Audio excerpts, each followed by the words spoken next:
চলে আসলাম। আমার এই ব্যক্তিগত একটা মাছের পুকুর আছে। আমরা আসলে মৎস্য খামারের সাথে টুকিটাকি যুক্ত থাকি। খামারটা পুরোটা জানো তো।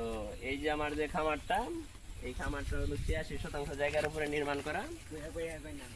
এখানে আমরা বাংলা মাছ, সব ধরনের মাছ এখানে ছেড়ে রাখছি। এই রেনু যেটা বলা হয় এটা বিক্রি করে থাকি। এবং ফিশারির পাশে একটা জিনিস খেয়াল করবেন, আমি সব ধরনের ফলের গাছ রোপণ করে থাকি। যে এখানে আসলে বিকালবেলা যে কোনো সময় পরানটা জড়িয়ে যায়। এটা খুবই ভালো একটি মনোরম সিস্টেম জায়গা, পার্কের মতো খুবই ভালো লাগে। এই যে পাশে দেওয়াল আছে এবং এই দিকটা টুকিটাকি মানে যে দেশীয় মাছগুলো বলা হয়, গুড়া মাছগুলো, এগুলো পাশে ইচ্ছা করলে আমরা চাইলেও এখান থেকে জালি দিয়ে বলেন আমরা উঠাইতে পারি। তো এটি সুন্দর একটি এলাকা, সুন্দর পরিবেশ, স্বাচ্ছন্দ্য, এটা খুবই ভালো লাগে। আমরা মাঝে মাঝে দিনের মধ্যে ১-২ বার আসি। বিশেষ করে গ্রামে আসলে এইসব জায়গা মানে এগুলা নিয়ে কিছু করতে খুবই ভালো লাগে। তো বন্ধু বান্ধব আমাদের যারা আছে, এই যে এদেরকে নিয়ে আমরা আসলে ঘোরাঘুরি করি বিভিন্ন সময় বিভিন্ন জায়গায়। তো কিছু কিছু জিনিস করলে কি হয়, ওই আপনার নিজের কাছে ভালো লাগে। আর ওই যে কোনো জিনিস ওই বিভিন্ন মেডিসিন ছাড়াই পাওয়া যায়। হাতের লাগালে মন চাইলে বসি দেওয়া হয়, জাল দেওয়া হয়। আমরা এগুলা সব সময় আপনার করি। এবং বিভিন্ন সবজি এবং হলো কলা, এই যে কলা গাছগুলো, অনেক কলা গাছ আমরা রয়ে থাকি। বিভিন্ন জাতের চাম্পা কলা বলা হয়, সপরি বলা হয়, তারপরে হইলো বাংলা কলা বলা হয়, রংসাগর কলা যেটা বলা হয়, এগুলা এইসব কলা আমরা করে থাকি। যেই কলাটার নাম আসলে মূলত এই যে কলাগুলা শহরে যে কলাগুলা যায়, এগুলো হলো রংসাগর কলা। এটার প্রাকৃত নাম রংসাগর কলা, রং হয় দেখে এটাকে রংসাগর বলা হয়েছে। আর প্রকৃতভাবে এই কলাগুলা শহরে মানুষের নেপালি কলা বলে থাকে। নেপালি কলা হলো কোনটা আপনাদেরকে বিশেষত্বটা জানাই আমি। যেই কলাটা কাঁচা রঙের উপরে কলাটা ভিতরে পেকে যাবে, খুবই সুস্বাদু আসবে, সেই কলাটাই নেপালি কলা বলা হয়।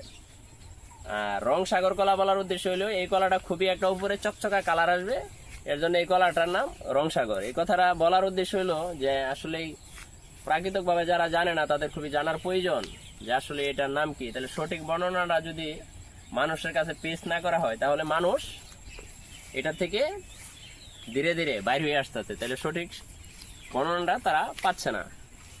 তাই আমি আমার এই ভিডিওর মাধ্যমে অনেক কিছু আপনাদেরকে দিয়ে থাকবো।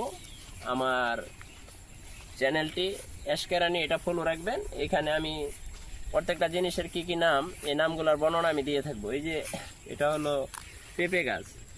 পেঁপের মাধ্যমে এখানে ডিফারেন্স আছে, হাইব্রিড পেঁপে বলা হয় এবং দেশি পেঁপে বলা হয়। দেশি পেঁপেগুলা খুবই সুস্বাদু হয়, এগুলা পাকলে একদম নরম হয়ে যায়। আর হাইব্রিড পেঁপেগুলা বিশেষ করে ওই পেঁপেগুলো আপনার ওই বিভিন্ন মেডিসিন এবং ওই বলে মেডিসিন তো না, ওটা আপনার ওই শহরের ভিতরে ওটার ভিতরে দেয়, দোয়া যেটাকে দেওয়া হয়, সেই দোয়া দিয়ে এইভাবে পাকানো হয়।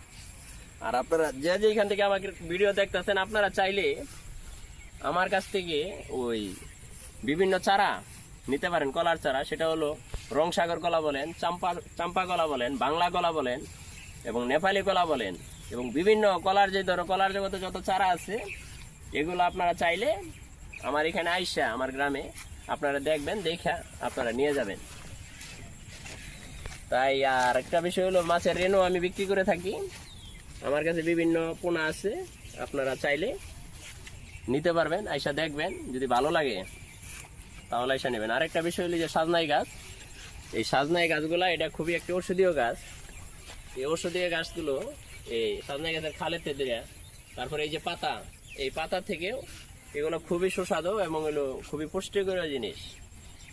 তা আশা করি আপনাদের যদি কারো থেকে থাকে তো এগুলো আপনারা রোপণ করবেন অথবা খাবেন, এটা খুবই ভালো। আপনার আমরা যারা বুঝি না, জানি না, আর এখনকার জেনারেশন তো আপনার অনেক কিছু খেতেই চায় না। যেরকম বর্তমান তরুণ যারা আছে, বর্তমান জেনারেশনের, এরা তো কাঁঠাল কি জিনিস সেটা আসলে খেতেই চায় না।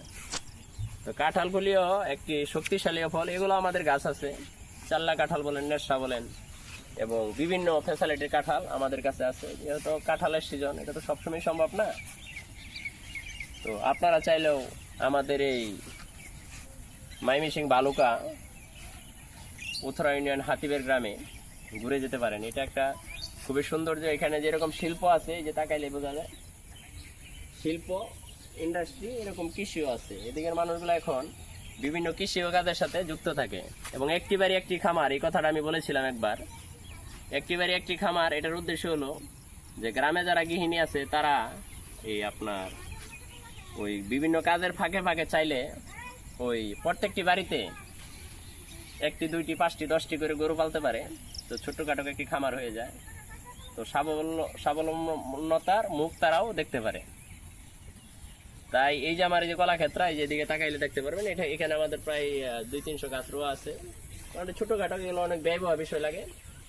যার যেরকম অর্থায়ন সে ওরকম বিনিয়োগ করতে পারে।